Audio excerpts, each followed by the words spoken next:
하나님의 말씀은 누가복음 17장 1절에서 4절입니다. 누가복음 17장 1절 예수께서 제자들에게 이르시되 실족하게 하는 것이 없을 수는 없으나 그렇게 하게 하는 자에게는 화로다. 그가 이 작은 자 중의 하나를 실족하게 할진대 차라리 연자 맷돌이 그 목에 매여 바다에 던져지는 것이 나으리라. 너희는 스스로 조심하라. 만일 형제가 죄를 범하거든 경고하고 회개하거든 용서하라. 만일 하루에 7번이라도 내게 죄를 짓고 7번 내게 돌아와 내가 회개하노라 하거든 너는 용서하라 하시더라. 오 하나님, 은혜를 감사합니다. 우리 주 예수님 이름으로 감사하며 기도드리옵나이다. 아멘. 자, 이제 17장으로 넘어왔습니다. 19장까지가 예루살렘에 가는 길입니다. 19장에 예루살렘에 도착하세요. 베다니를 거쳐서 여리고를 지나서 베다니를 거쳐서 예루살렘에 도착합니다.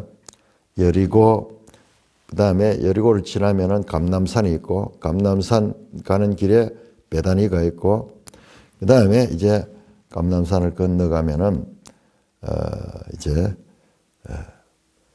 예루살렘이 있습니다.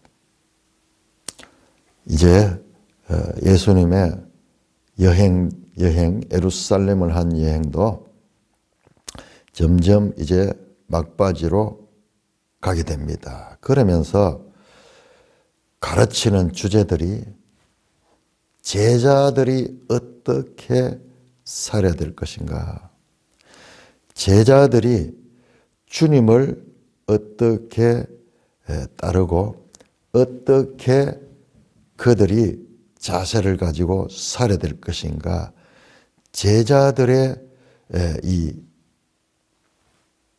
소위 제자도라고 제자가 가야 할 길에 대해서 집중적으로 가르칩니다. 그러니까 우리가 이 누가복음을 공부를 하면 할수록요, 이 누가복음을 깊이 연구하는 분들이 공통점이 이 누가복음에 내밀하게 흐르는 연속성, 그리고 그 주제에 있어서 그냥 이 주제 저 주제가 막 나오는 것 같아요. 우리가 보면은요, 막 나오는 것 같아요. 그런데 그렇지 않고 물질에 대해서도 계속 나왔습니다. 그리고 지난주 제가 설교했듯이 그 프로디갈 파더, 도무지 이해할 수 없는, 계산하지 않는 그런 목자, 그런 여인, 그런 아버지, 그런 주인들이 연속적으로 나오고 있죠. 이걸 가지면은, 이거를 가지게 되면은 이때까지 보지 못한 게 보여요. 보지 못한 게 보입니다. 이건 나중에 제가 시간이 되면 말씀하겠는데요. 여러분, 우리가 지난번에 12장을 공부할 적에 12장에서는 그걸 못 봤거든요. 12장에 어떤 내용이 나오냐 그러면은 그 종이 주인을 기다리다가, 그래서 주인이 올 때 그 종이 그 주인을 바로 환영을 했는 거예요. 주인이 혼인잔치에 갔다가 늦게 밤에 왔는 거예요. 그런데 그 밤까지 종이 자지 않고 주인을 기다려가 그 주인을 맞이하는 그 내용이 나왔습니다. 그런데 그때 우리가 이거를 보지 못했기 때문에 어떻게 봤냐. 그런데 그게 놀라운 것은 그 주인이 나중에 그 종을 섬기는 거예요. 주인이 종이 되고 허리에 띠를 띠고 종을 자리에 앉히고 그 종을 섬기는 내용이 나왔어요. 충격적인 이야기 그때 나왔잖아요. 우리 한번 찾아볼까요? 12장 37절. 자, 그때는 이제 이게 이 비유들이 출발점이니까 그걸 못 봤어. 못 봤는데 좀 이야 이런 게 어디 있나? 이런 게 어디 있나? 제가 약간 성급한데요. 오늘 우리 시간이 될런지 모르겠는데 뒤에 종 섬기는 이야기가 오늘 17장 이 7절부터 나오는데 자 12장 37절입니까? 37절 나오네요. 그래서 허리에 띠를 띠고 등불을 켜고 서 있으라 그러면서 종이 주인을 기다리잖아요. 기다리는데 37절에 보면은 주인이 와서 깨어 있는 것을 보면 그 종들은 복이 있다. 내가 진실로 이르니 왜 복이 있느냐? 주인이 띠를 띠고 그 종들을 자리에 앉히고 나와 수용되는 주인이 종을 섬기는 거예요. 자리가 역전되는 거예요. 그런데 이거는 무슨 의무가 아니고 주인이 이런 주인이 세상에 어디 있어? 오늘 우리 17장 이 7절에 10절에 나오는 이 종과 주인은요. 종이 하루 종일 일하고 돌아와가지고 쉬지 못하고 돌아와서도 집에 돌아와서 주인을 섬기고 막 이렇게 해야 돼요. 그리고도 주인이 식사도 할 때까지 식사도 못하고 서서 기다리고 그건 뭐 당연한 거야. 그건 종이야.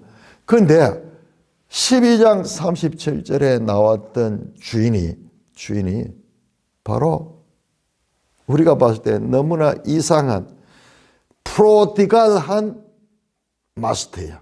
프로디갈한 마스터. 그러니까 여기 등장하는 주인, 아버지, 목자, 이 대상들이 전부 우리 인간으로서 헤아릴 수 없는 하나님의 사랑을 그 하나님의 사랑을 표현하는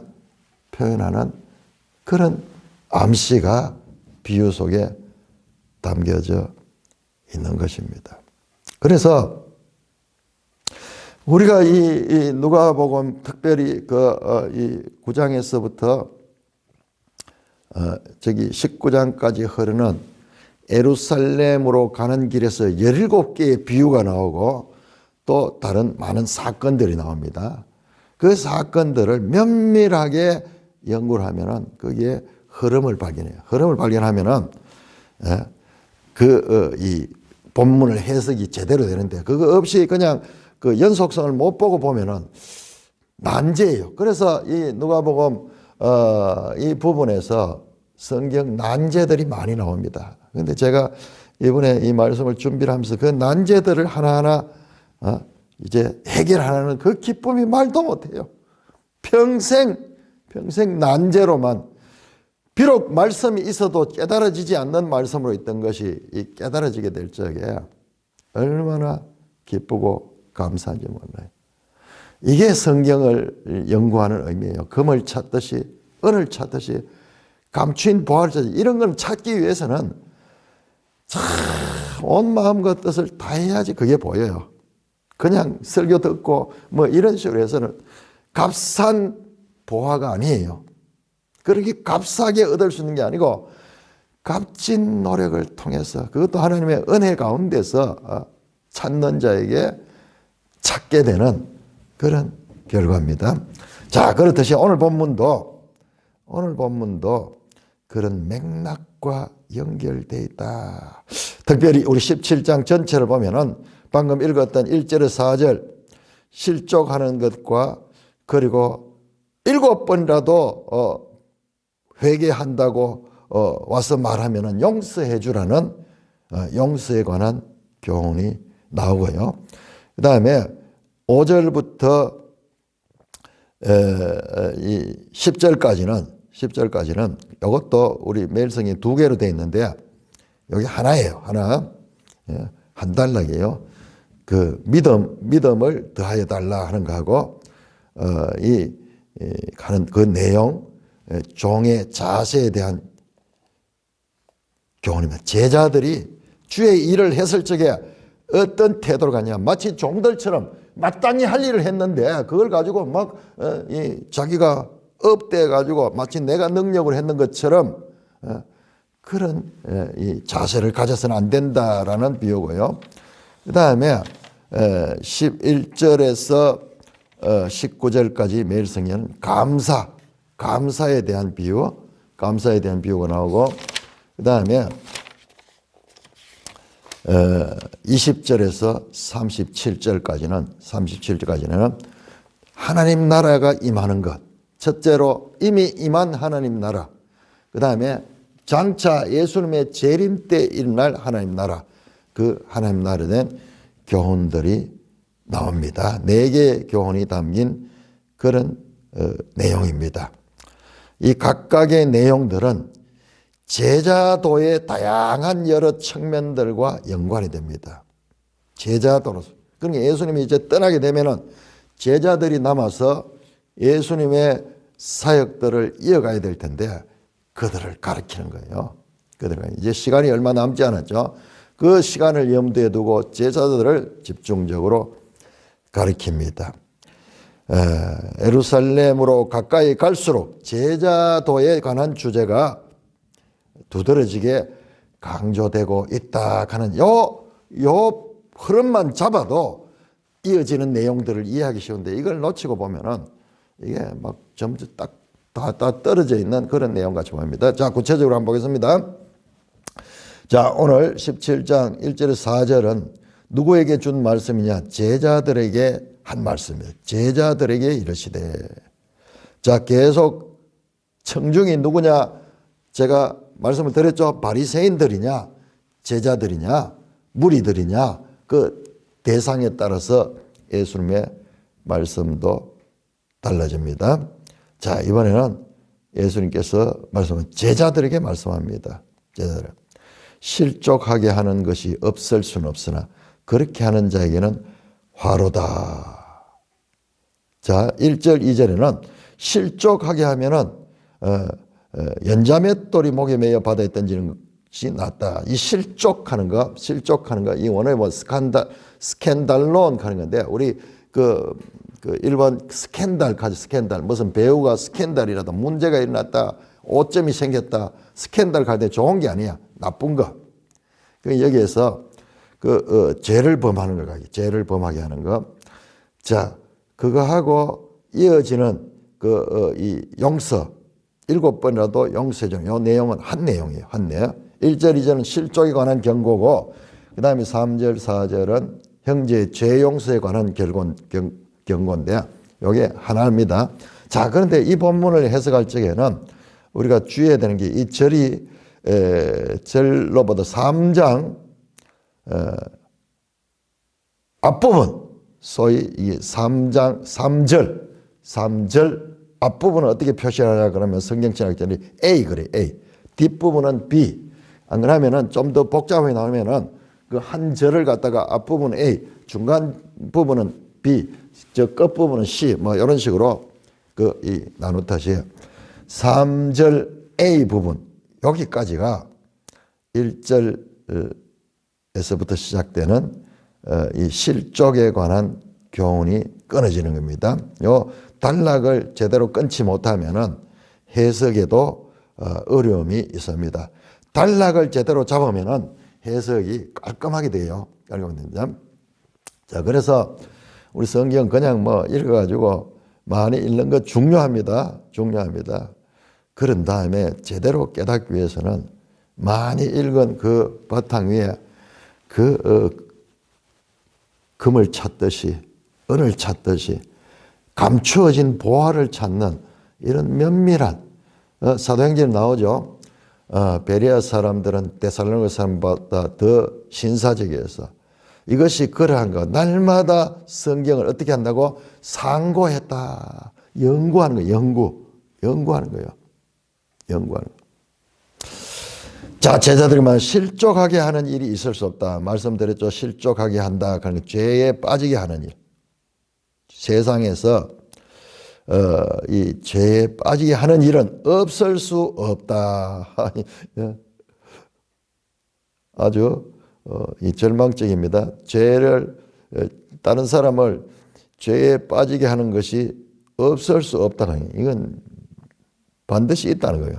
그렇지만은 그렇게 하는 자에게는 화로다. 이제 이 저주를 받는다. 그 말이죠. 남을 실족게 하는 것이 없을 수는 없지만은 그렇게 하게 되면은 그것이 이 자기에게는 화가 된다. 그런 말씀입니다. 자, 실족하게 하는 거, 죄에 빠지게 하는 거예요. 그런데 누구에게 하는 거냐? 그러면 2절에 보면 그가 이 작은 자 중 하나를 실족할진대. 이 작은 자는 누구냐 하면은 주님의 이 자녀들, 주님을 따르는 자들이에요. 따르는 자.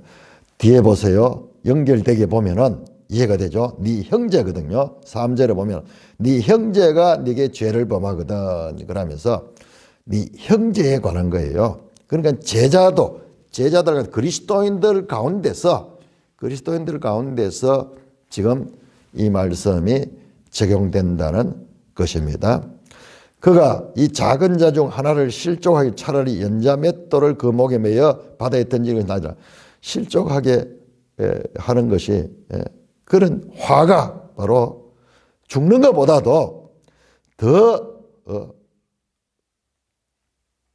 나쁘다는 거죠. 결과적으로 연자 못들을 목에 달고 바다에 던지면 이제 죽어버린 거죠. 못 일어나 살 가능성이 전혀 없는 거죠.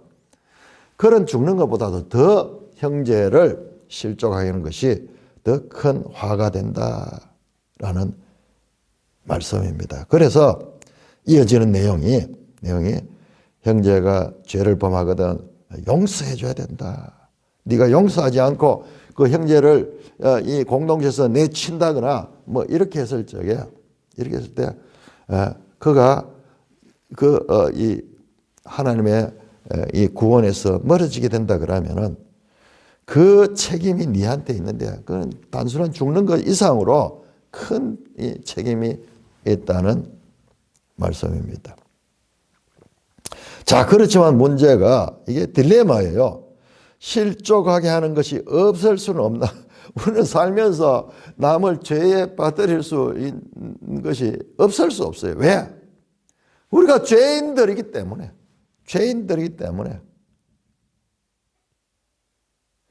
그런데 이 죄의 배후에는 사탄이 있고 사탄이 유혹이 있고 그 모든 것은 하나님의 작정 가운데 있습니다. 이 죄는 죄 짓는 것도. 그런데 그 죄에 대한 책임은 그 죄를 지은 사람이 지게 됩니다.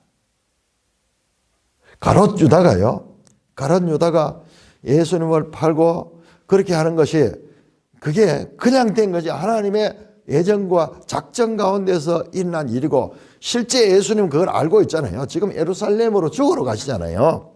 그러면은 가롯 유다는 아무 죄 없는 거야. 우리가 봤을 때는 가롯 유다는 참으로 억울한 거예요. 하나님 작정 가운데 그 일이 되어 있기 때문에.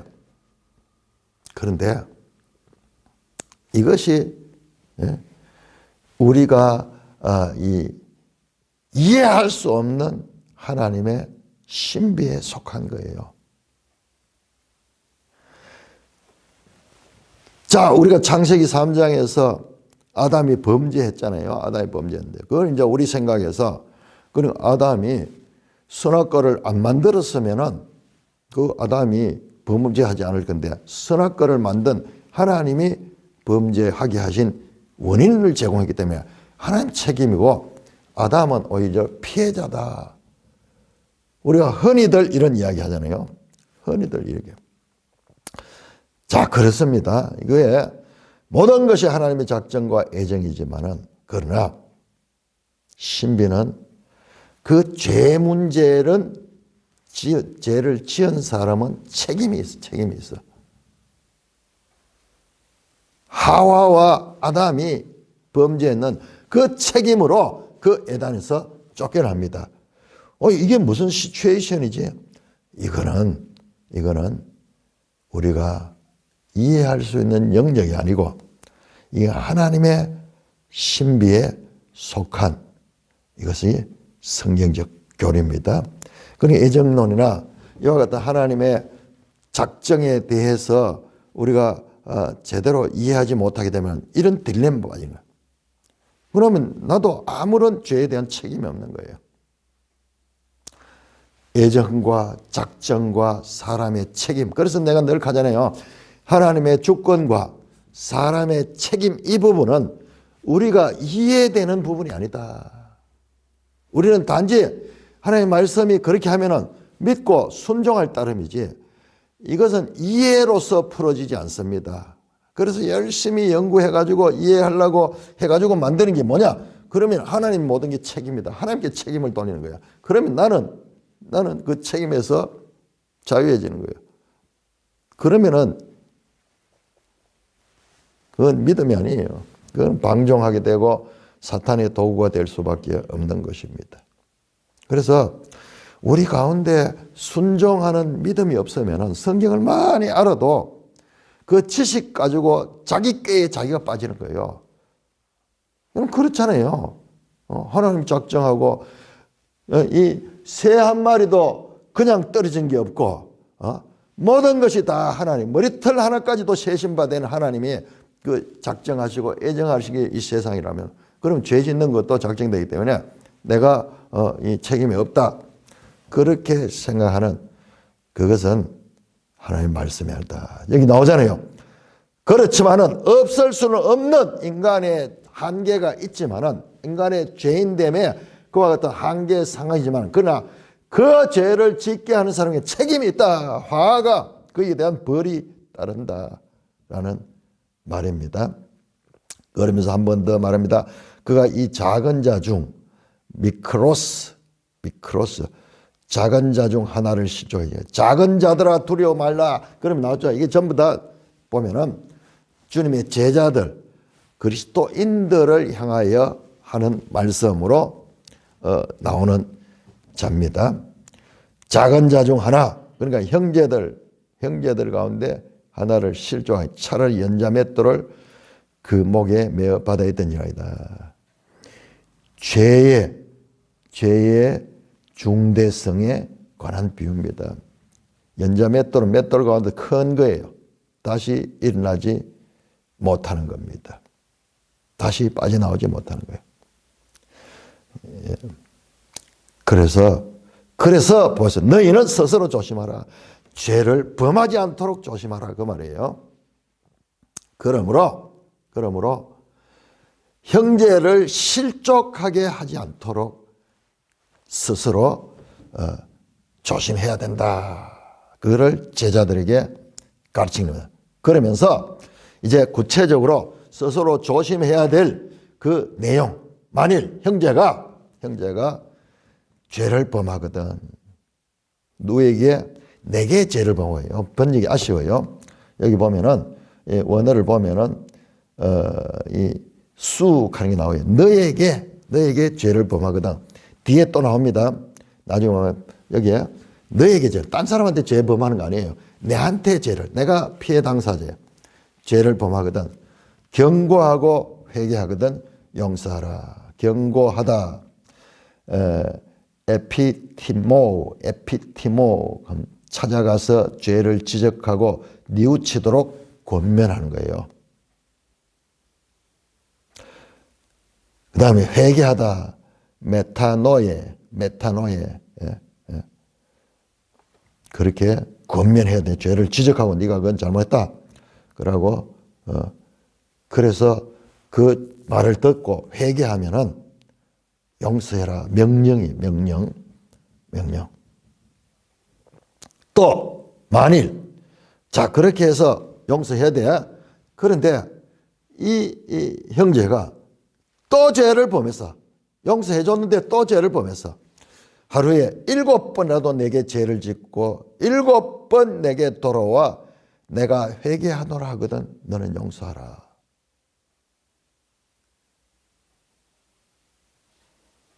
하루에 7번이라도 내게 죄를 짓고, 자 7번 죄를 짓고 내게 돌아와 회개하다가, 자 한 번 짓고 용서해 줬잖아요. 그런데 가서 또 같은 죄를 짓는 거예요. 그런 다음에 또 와서 회개한다. 그럼 용서해 주라는 거예요. 행동이 따르지 않는, 회개에 따른 그와 같은 책임적 행동이 따르지 않고 말만 회개하고 금방 돌아와가지고 하루 안에 돌아와서 또 내 잘못했다 용서했다고 극하면은 내가 회개한다 거기다 용서해 주는 거예요. 몇 번? 7번이나 용서하라는 말씀입니다. 여러분, 사람의 내한테 죄를 지은 사람을 용서한다는 게 이게 어떤 죄인지 모르겠지만은 용서한다는 게 쉽지 않아요.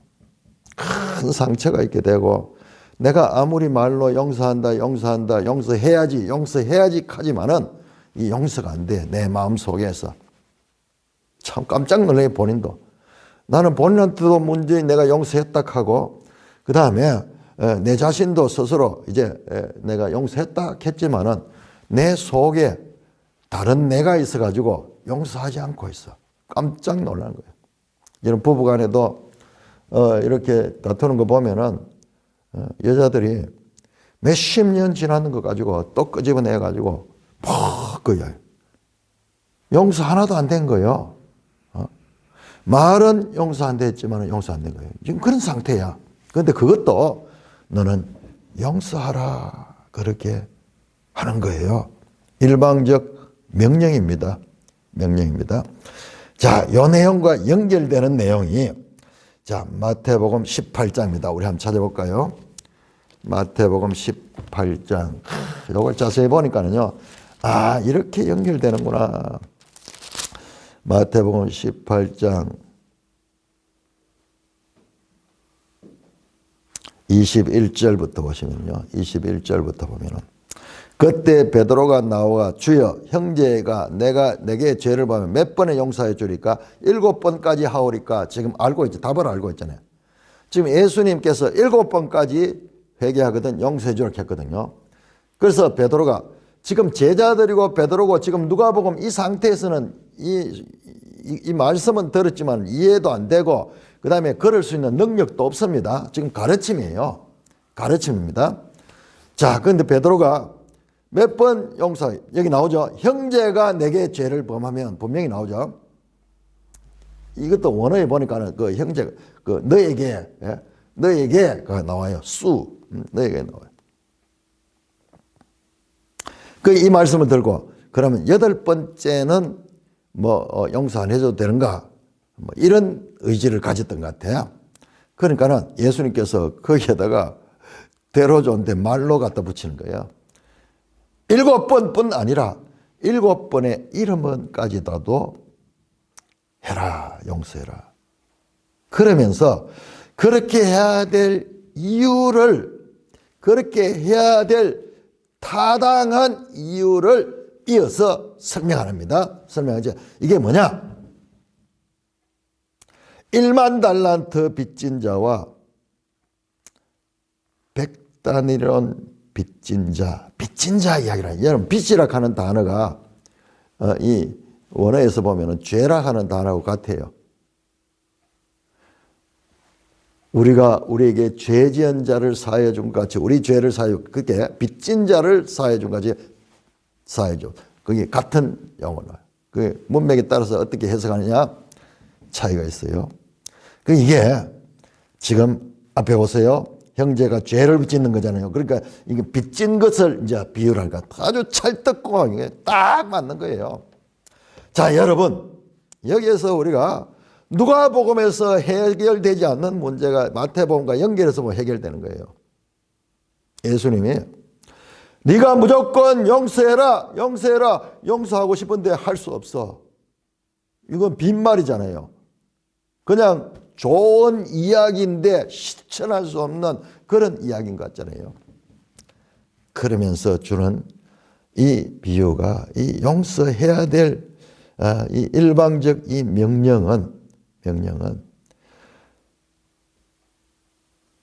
그렇게 해야 될 이유가 있는 거예요. 왜냐?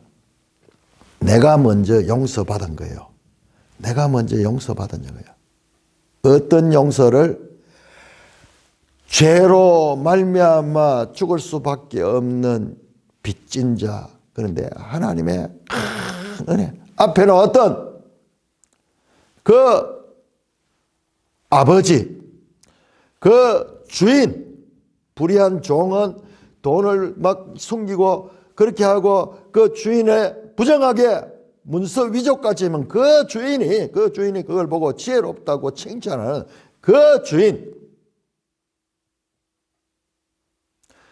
아버지의 재산을 다 방탕하게 낭비하고 돌아온 그 아들을 일방적으로, 그도 말도 하기 전에 아버지가 먼저 그를 맞고 잔치를 벌는 그 아버지,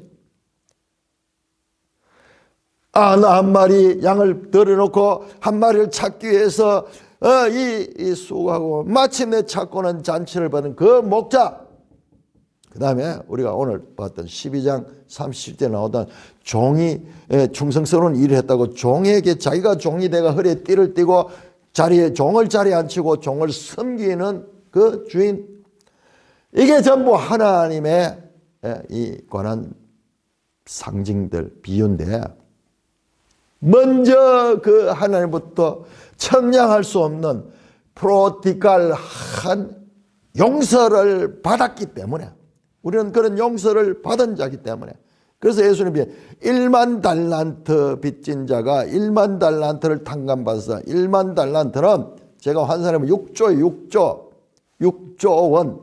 여러분 6조가 얼마나 큰지 우리는 헤아릴 수 없어요. 헤아릴 수 없어. 우리는 갚을 수 없는 거예요. 우리는 청량할 수 없는 거예요. 우리는 누가 이야기를 하는데, 계산을 했는데 보기에 한 달에 300만 원 월급을 받는 사람이 20만 년 동안, 20년이 아니고 200년이 아니고 2000년이 아니고 20만 년 동안, 그게 불가능해요. 내가 1만 달란트 탕감을 받았으면은 내 형제가 내한테 죄를 짓는 것은, 여기 나오죠. 100데나리온. 100데나리온도 큽니다. 1000만 원, 1000만 원. 자, 이건 우리가 1000만 원도 너무 크기 때문에 참 이 계산하기 쉽지 않죠. 이거를 우리가 더 줄여가지고, 내가 100만 원이 있다 그러면, 100만 원이 있다 그러면은 1원을 내가 탕감해 주지 뭐냐. 뭐 그보다 더 큰 차이가 있을 거예요. 그런데 제가 그런 거예요. 그런데 그건 할 수 있잖아요. 그건 할 수 있잖아요. 내가 받은 탕감을 알고 은혜를 감사하고 그것을 마음속에 새기고 있다면은 내 형제를 70번 아니라 7번 아니라 70번이라도 용서해 줄 수 있는 거예요. 내가 100만 원 있는 자가 1원을 못 주겠어요? 1원을 못 주겠어요? 이것은 할 수 없는 일을, 넘사벽 같은 일을 시키는 것이 아니라, 여기에는 하나님에 대한 바른 이해를 할 적에,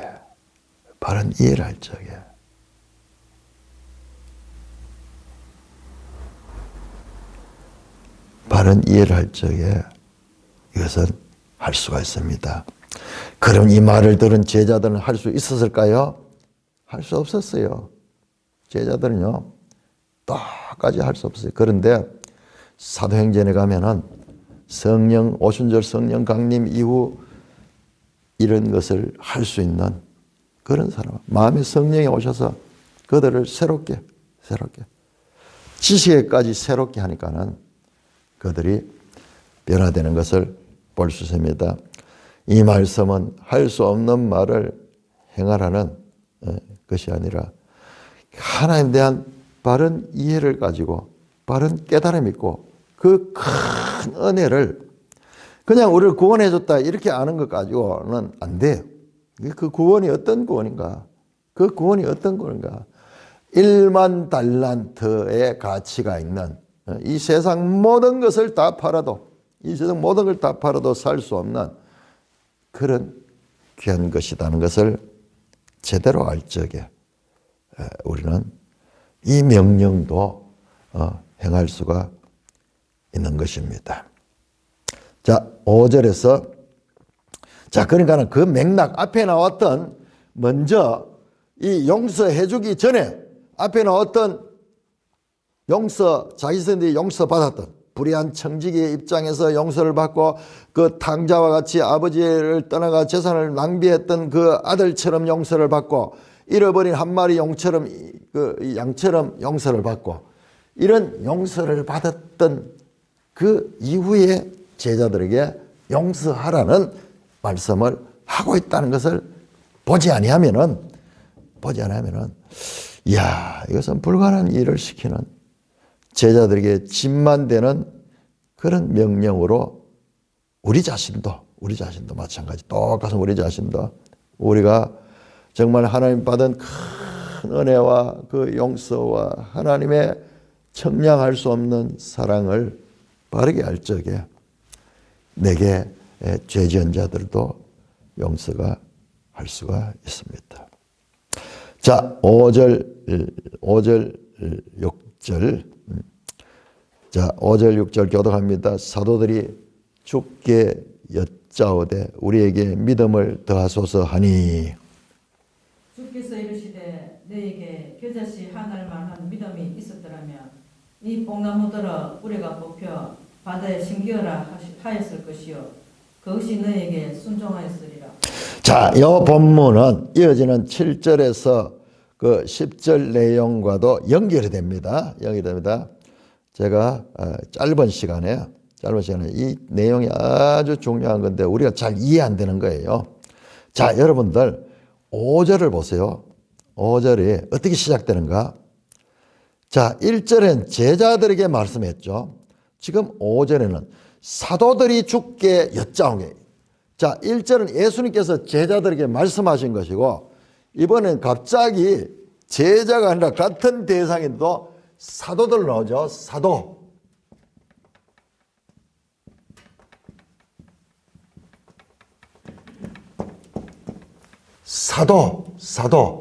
아포스텔로 보냄을 받은 자죠. 보냄을 받은 자. 자, 보냄을 받은 자에게는 누가 전제됩니까? 보낸 자가 있죠. 보내신 자.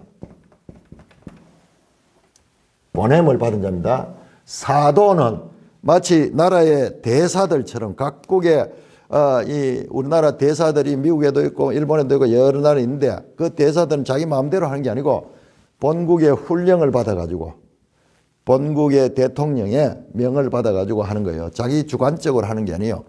사도들은 철저하게 이와 같은 자기 의지대로 하는 거예요. 그러니까 호칭이 딱 바뀌었잖아요. 이것을 체크를 하면은 이제 그 이어지는 내용들을 바르게 해석할 수 있는 실마리를 잡는데 이거를 여기서부터 그냥 넘어가 버리면은 힘들어요. 무슨 말인지 말이 연결이 안 돼. 자, 사도들이 주께 여짜오되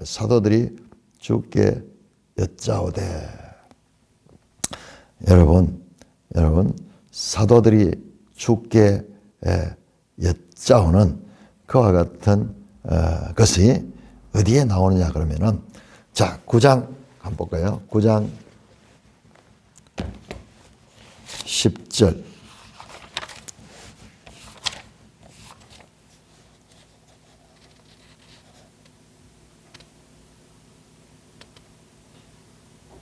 자, 9장 10절. 사도들이 돌아와 자기들의 행한 모든 것을 예수님께 여쭈었다.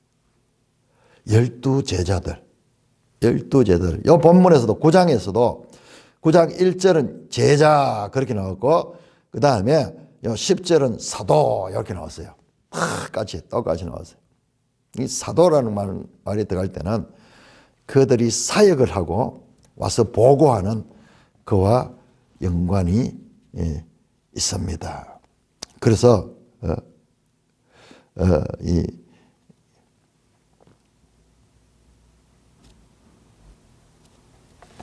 자, 그렇다면은 우리에게 믿음을 더하소서 더하소서. 자, 이 9장 40절 한번 볼까요? 9장 40절 보시면은, 자, 이 사도들이 보냄을 받아가지고 예수님부터 능력을 갖고 믿음을 가지고 사역을 해가지고 큰 성과를 올렸습니다. 귀신도 쫓아내고 병든 자도 낫고 그랬는데, 그런데 40절, 9장 40절에 보면은 이 사도들이 지금 어려움에 처하고 있습니다. 당신의 제자들이, 예수님이 변화산에 있다가 내려오니까 밑에서 지금 큰 일이 일어난 거야. 제자들이 귀신 들린 자, 병든 자를 고쳤는데 안 고쳐지는 거예요.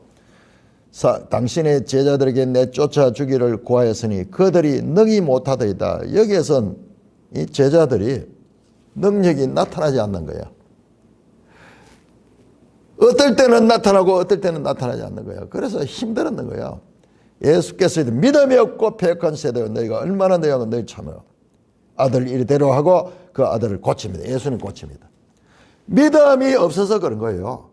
그러니 사람이 일을 하다 보면은 믿음으로 할 때가 있는데 어떤 경우 이게 자꾸 반복이 되면 이게 내 실력까지 생각해서 내 힘으로 하려고 하는 그런 경우가 있는 거예요. 자, 그런 배경을 생각해 보면은 이 사도들이 돌아와서 우리에게 믿음을 더하소서 했는 이유를 알 수 있는 거예요. 왜? 실패했는 거야. 안 되는 거야. 그래서 믿음이 적은 자들아 그렇게 하니까 믿음이 적었기 때문에 그렇게 됐다고 생각하고 믿음을 더하면은 예수님께서 믿음을 더하여 주시면은 능력이 있을 줄로 생각했는 거예요. 그런데 예수님께서 말씀합니다. 주께서 너에게 겨자씨 하나일 만한 믿음이 있었더라면 이 뽕나무대로 뿌리가 뽑혀 바다에 심기를 하였을 것이요. 그것이 너에게 순종하소서. 앞에서 연자맷돌을 달고 물속에 빠지는 거, 뽕나무가 뽑혀가지고 저 바다에 뽑히는 것 상당히 과장적인 그러니까 그렇지만은 선명한 이미지가 오는 그런 비유를 통하면서 믿음이 적어서 그런 것이 아니고 너에게 믿음이 없었기 때문에 그렇다. 믿음이 적은 것, 겨자씨만한 그런 믿음만 있었더라도 너희들이 할 수 있었는데 너희는 믿음을 그냥 양적인 것으로 생각하고 있구나. 그러면서 이어갑니다. 이어지는 내용입니다. 자, 7절에서 10절까지 교독합니다. 7절 너희 중 누구에게 밭을 갈거나 양을 치거나 하는 종이 있어 밭에서 돌아오면 그들을 와 앉아서 먹으라 말할 자가 있느냐. 도리어 그들은 내 먹을 것을 준비하고 띠를 띠고 내가 먹고 마시는 동안에 수종 들고 너는 그 후에 먹고 마시라 하지 않겠느냐. 명한 대로 하였다고 종에게 감사하겠느냐. 명령받은 것을 다 행한 후에 이르기를 우리는 무익한 종이라 우리가 하여야 할 일을 한 것뿐이라 할지니라. 자, 여러분 참 아까 전에 제가 도입부에서 말드렸죠. 12장 37절에 나오는 주인이 종으로 섬기는 그거는 정상이 아니에요. 그거는 참으로 있을 수 없는 일이 있었던 프로디갈한 사건. 그런데 이게 이제 정상적인 종이 나와요.